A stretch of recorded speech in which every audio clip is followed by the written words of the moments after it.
ఉద్యోగ సంఘాలు అందరు రాండి, ఆర్థిక శాఖ అధికారి దగ్గర కూర్చోండి, ఆర్థిక మంత్రి దగ్గర కూర్చోండి, సహకరించండి. నేను ఇవన్నీ ఎందుకు చెప్తున్నా అంటే మిమ్మల్ని సహకరించమని అడగడానికి చెప్తున్నా.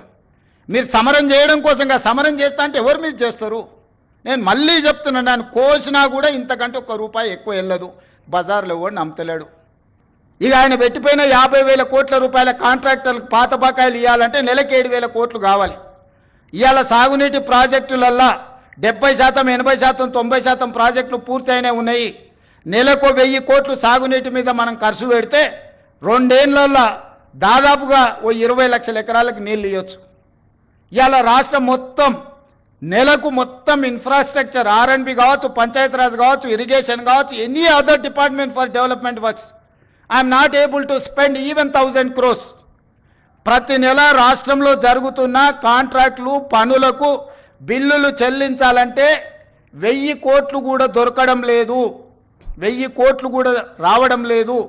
600-700 కోట్ల రూపాయలు ఇచ్చి 10 ఏళ్ల నుంచి వేయని రోడ్లు ఊర్లలో ఇవాళ గుంతలు పడ్డాయి. మీరు కష్టపడి కారు కొనుక్కుంటారు, మీరు సైకిల్ మోటార్ కొనుక్కొని ఫ్యామిలీతో పోతుంటే సడన్గా గుంత వస్తే అందులో పడి కింద పడి కాలు ఇరిగిపోతుంది. ఇవాళ చిన్న చిన్న గ్రామాలకు రోడ్లు వేయాలంటే అనా పైసా లేదు. పాత రోడ్ల మీద డాంబర్ వేద్దామంటే కూడా రూపాయి లేదు. రాష్ట్రం మొత్తం ఆర్థికంగా దెబ్బతినున్నాము.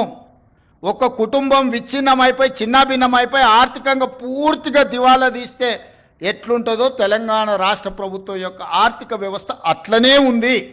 ఎవరికైనా అనుమానం ఉంటే ఉన్న అన్ని లెక్కలు బహిరంగంగా చెప్తా.